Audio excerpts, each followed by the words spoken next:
أعوذ بالله من الشيطان الرجيم. بسم الله الرحمن الرحيم. والطور وكتاب مسطور في رق منشور والبيت المعمور والسقف المرفوع والبحر المسجور إن عذاب ربك لواقع. وصلی اللہ علی النبی الکریم. سورۃ الطور، اس سورت کا تعارف ہے الطاقت الالہیہ. اس کی وجہ کہ یہ اللہ والی طاقتیں اس سورت میں بیان ہوگی. جس طرح وعد اور وعید پچھلی دو سورتوں میں گزر چکا، اب وعد اور وعید وہی کر سکتا ہے، منع اور اصلاح وہی کر سکتی ہے ذات، فتوحات وہی ذات دے سکتی ہے جس طرح کہ پچھلی ساری صورتوں میں تھا، جس کے پاس طاقت ہو. سورہ النحل کے اندر الغلبۃ الالہیہ تھی، جبکہ سورہ طور کے اندر الطاقت الالہیہ ہے.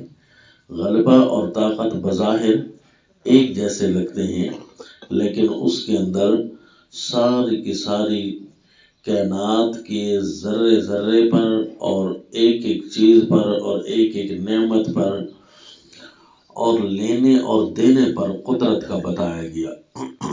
اور یہاں اللہ کریم نے طاقت کا یوں بتایا ہے کہ جس طرح کوئی دشمن جس کے سامنے دم نہ مار سکے، اس کو کہتے ہیں اس کے پاس طاقت ہے. اور اگر کسی کے پاس طاقت نہ ہو اور غلبہ ہو تو یہ الگ ایک چیز ہوتی ہے کہ سب کچھ کر سکتا ہے، لیکن یہ کہ دشمن کے سامنے رکاوٹ نہیں بن سکتا.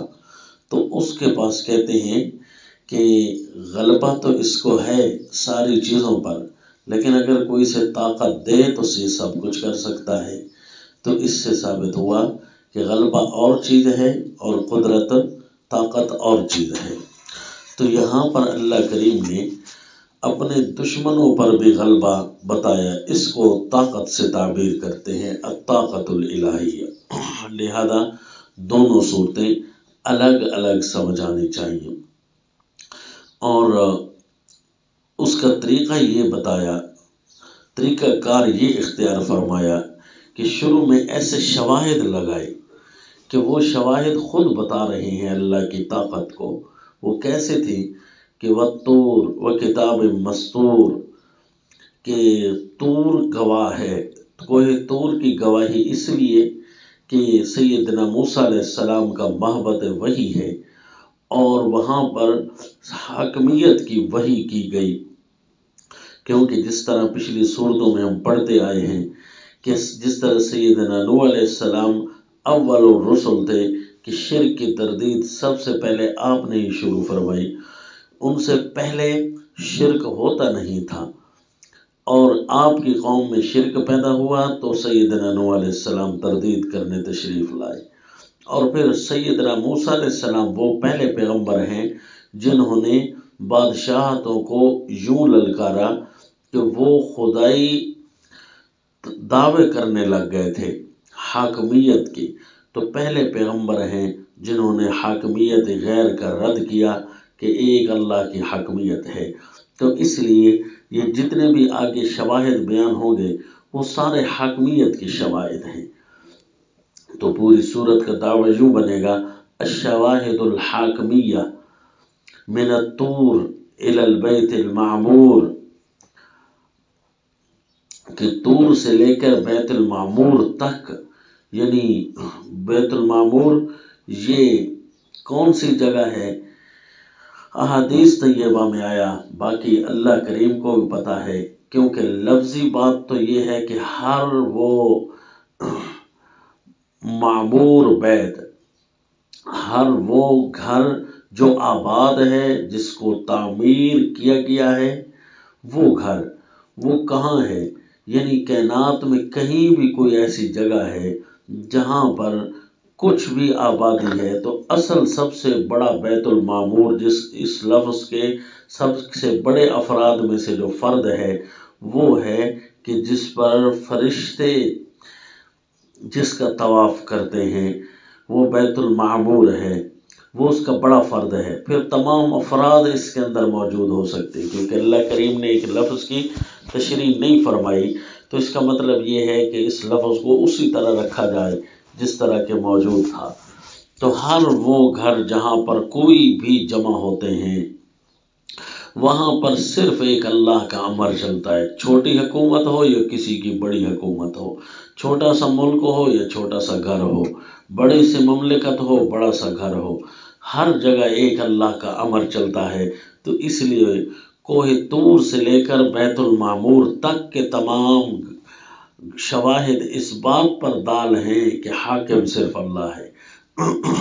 تو الشواہد الحاکمیہ من الطور الى البیت المعمور على قدرت العذاب للکافرین الطغاة والثواب للمتقین الدعاة، یعنی وہ سارے شواہد کس بات پر ہیں کہ اللہ تعالیٰ کو سزا دینے پر بھی قدرت ہے، عذاب دینے پر بھی قدرت ہے، اللہ کی طاقت ہے کہ کافر طاغیوں کو، طغات سرکشوں کو اللہ عذاب دے سکے، اس کی پوری طاقت ہے، اور ثواب دے سکے متقین دعات جو اللہ کو پکارنے والے ہیں، کیونکہ صورت میں ہے کہ جنتی جب جنت میں پہنچیں گے وہ اپنی اسی صفت کا اظہار کریں گے کہ انا کنا من قبل ندعوہ، کہ ہم دنیا میں ایک اللہ کو پکارا کرتے تھے، آج اللہ نے ہمیں جلانے والے عذاب سے بچا لیا، ووقانا عذاب السموم۔ تو یہ تمام شواہد اس بات پر دال ہیں کہ اللہ نے پچھلی صورت میں جو وعدہ کیا ہے یا اس سے پچھلی صورت میں جو وعید بتائی ہے وہ اللہ دے سکتے ہیں، اللہ کر سکتے ہیں۔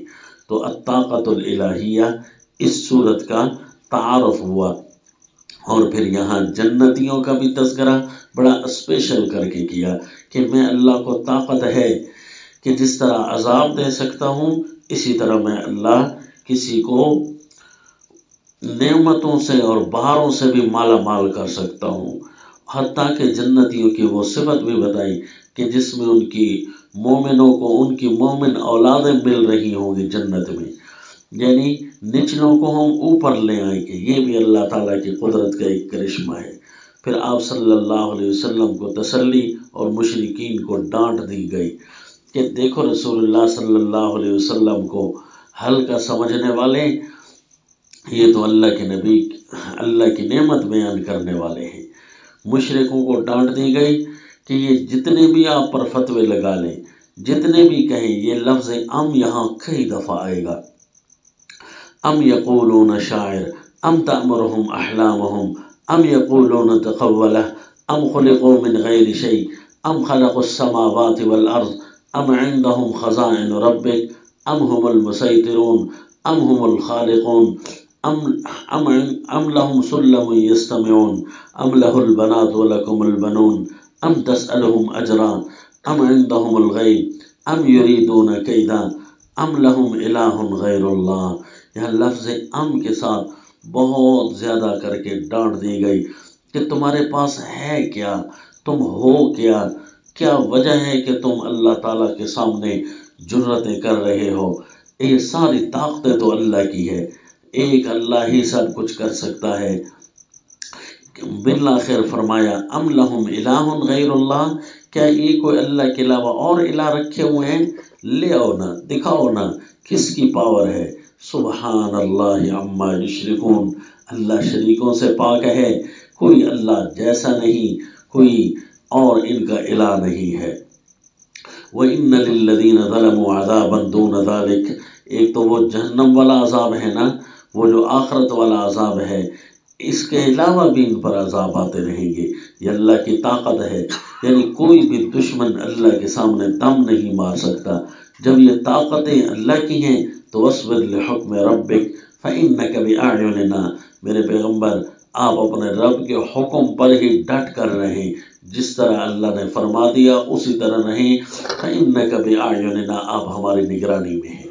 یعنی جس ذات کی نگرانی میں آپ ہیں وہ بڑی طاقتوں والی ہے. وسبح بحمد ربک حین تقوم ومن اللیل فسبحه وادبار النجوم.